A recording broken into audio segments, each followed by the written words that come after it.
एखाद्याला जीवनदान देण्यापेक्षा मोठं दान नसून रक्तदानातून हे शक्य आहे. यामुळे रक्तदानाला जीवनदान म्हटलं जातं. या महाकार्यात हातभार लावण्यासाठी प्रत्येकानं आपला वाढदिवस रक्तदानानं साजरा करावा, असं प्रतिपादन अक्कलकोटचे राजेसाहेब श्रीमंत मालोजीराजे तिसरे संयुक्त राजे भोसले यांनी वाढदिवसानिमित्त केलं. अक्कलकोट राजघराणे छत्री ट्रस्ट आणि डॉक्टर हेडगेवार रक्तकेंद्र सोलापूर यांच्या संयुक्त विद्यमानं 24 जानेवारी 2025 रोजी सकाळी 9 ते 4 या वेळेमध्ये राजा फत्तेसिंह महल, नवीन राजमाडा, अक्कलकोट या ठिकाणी रक्तदान शिबिराचं आयोजन केलं होतं. दरम्यान या रक्तदान शिबिरास रक्तदात्यांचा चांगला प्रतिसाद मिळाला. विशेषतः युवकांनी रक्तदान शिबिरात सहभाग नोंदवत मोठ्या प्रमाणात रक्तदान दिवसभरात साधारणतः 21 रक्तदात्यांनी रक्तदान केलं.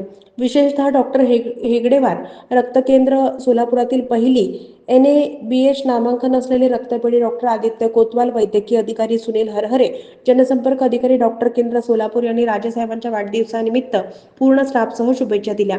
यावेळी राधा इंगळे, मंगल कुंभार, स्मिता मॅडम यांनी रक्तदान करून परिश्रम घेतले.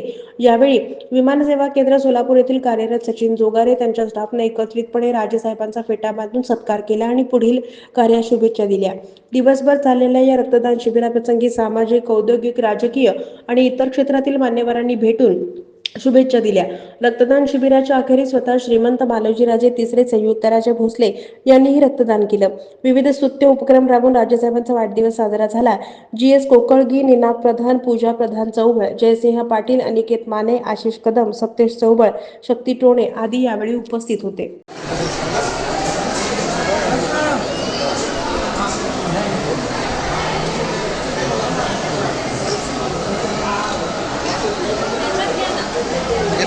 दिवसानिमित्त आमच्या मीडियाकडून हार्दिक शुभेच्छा. आणि रक्तदानाचा संकल्प जो आहे आपल्या वाढदिवसानिमित्त तुम्ही केला त्याबद्दल तुमचं पुनश्च एकदा अभिनंदन. राजेसाहेब, आजची तरुणाई भरकडत चाललेली आहे की वाढदिवस वेगळ्या पद्धतीने साजरी करतो. काय नेमकं आव्हान कराल, काय सांगा? वाढदिवस काय मला जास्त इम्पॉर्टंट डे वाटत नाही, कारण तुमचं वय वाढलेलंच असतं, तर काय असं खुशीचं कारण नाही. पण माझ्या वाढदिवसाच्या निमित्ताने मी विचार केला की हा वर्षी आपण काहीतरी वेगळं करूया, आणि त्यामुळं मग आपण रक्तदानाची शिबिर घेऊया ठरवलं. रक्तदान जर का तुम्ही बघितलं तर ते सर्वात मोठं दान दिलं जातं, आणि आजच्या युवा पिढीला म्हणा किंवा आज अवेअरनेस हा रक्ताचा पण कमी होत चालला आहे. आणि रक्ताची मागणी आज जेवढी आहे, जेवढे पण पेशंटला तुम्ही हॉस्पिटलला गेला तर तुम्हाला या गोष्टी सगळ्या लिहिल्याच होते. रक्त आपल्याला खूप गरजेचं आहे आणि सगळ्या हॉस्पिटलमध्ये खूप गरज आहे. आणि हेच असं वेळ जाण्यापेक्षा मी म्हटलं की आपण काहीतरी एक चांगले इन्स्टिट्यूट करून रक्तदान शिबिर करू शकतो. आणि त्यामुळं वाढदिवसाच्या निमित्ताने म्हटलं, वाढदिवसाला खूप लोक येतात भेटायला येत असल्यामुळे म्हणलं आपण काही नाही तरी त्याचं एक पॉझिटिव्ह आउटकम काढूया, आणि त्यामुळे आपण रक्तदान शिबिर केलं. ठीक आहे. राजेसाहेब, अनुभूती नावाचा एक प्रोजेक्ट तुम्ही अक्कलकोटमध्ये सुरू केला आहे, त्याची नेमकी संकल्पना काय सांगा?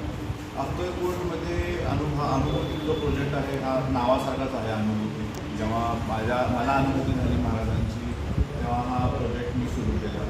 आणि ह्या प्रोजेक्टमध्ये बेसिकली जर का थोडक्यात सांगायचं गेलं तर अक्कलकोटला ज्या गोष्टींची गरज आहे आज आणि ज्या गोष्टी नाही आहेत त्या आपण सगळ्या एका प्रोजेक्टमध्ये घालायचा प्रयत्न केलेला आहे. कारण सारखं आपण सगळ्यांना दोषी सांगू नाही शकत, त्याच्यामुळे हे होत नाही, त्याच्यामुळे हे झालं नाही. त्यामुळे म्हणलं आपण आहे आपल्याकडे रिसोर्सेस, तर का नाही आपण हा प्रोजेक्ट चालू करूया. तर ह्या प्रोजेक्टसाठी अक्कलकोट राजघराण्याने त्यांची 40 एकर जमीन डोनेट केलेली आहे.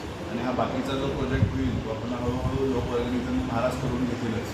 महाराजांची जुनी संकल्पना आहे. जेव्हा त्यांनी समाधी मठही मांडला तेव्हाही त्यांनी सेम पद्धतीने केलं. त्यांनी चोळप्पन बाळाप्पांना पाठवलं, म्हणाले की जावा मुंबईच्या आणि पुण्याच्या दिशेने आणि प्रत्येकाकडनं काय नाही तरी मीठ तरी घेऊन या. आणि तसा तो समाधी मंदिर बनलेला आहे. त्याच संकल्पनेतून म्हटलं आपण अनुभूती प्रोजेक्ट पण असा करूया की, आणि हा खरं सांगायला गेलं तर हा महाराजांचा प्रोजेक्ट आहे. मी फक्त एक साधन आहे त्या प्रोजेक्ट कंप्लीट करण्यासाठी. त्यामुळे मला एवढे वर्ष वाटायचं का मी अक्कलकोटला आलो. आज मला 100% कळालं मला अक्कलकोटला का आणलं मला. अनुभूतीच प्रोजेक्टचं नाव ठेवण्यापाठीपासून रहस्य. कारण अनुभूती, मी नास्तिक होतो, नास्तिकचा आस्तिक झाल्यावर तुम्हाला ती अनुभूती जी आली त्यावरनं मी ठरवलं की आणि खूप सुंदर नाव आहे अनुभूती. तसंच मी महाराजांना इंग्लिशमध्ये बघायला गेलं तर एक all the God of manifestation. कारण तुम्ही जी मनात इच्छा करता आणि मंदिरातून दर्शन घेता ती तुमची पाहिजे ती इच्छा महाराज पूर्ण करून देतात. त्यामुळे त्यांना I call him the God of manifestation. धन्यवाद राजेसाहेब. तुम्ही वेगवेगळे संकल्प तुम्ही या ठिकाणी केले आणि अक्कलकोटच्या युवकांसाठी या तुमच्या या अनुभूती प्रकल्पाच्या माध्यमातून निश्चितच एक रोजगार उपलब्ध होईल अशी आम्हाला अपेक्षा होती. तो सगळा विचार करूनच आपण हा अनुभूती प्रोजेक्ट काढलेला आहे. येस.